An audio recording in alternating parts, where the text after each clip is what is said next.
looking at the strengths of this program, we understand that the use of quantitative data through reports and existing information will give a statistical representation of the outcomes that Close to Home is looking to produce.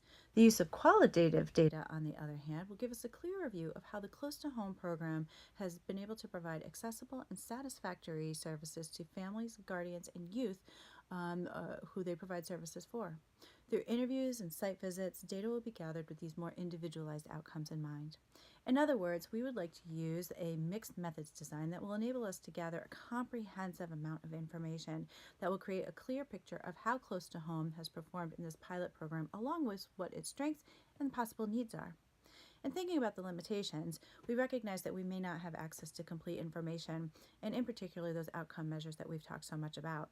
While we recognize that this information will be critical in this assessment, we also know that due to the program being in its infancy, so to speak, the information that we're looking for may simply not be available yet.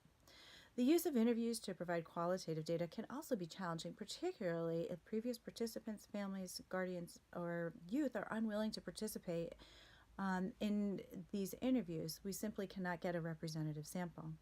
We also need to recognize that we will not have the data for those 16 and 17-year-old youth who will be now receiving services from Close to Home now that the Raise the Age legislation has been passed.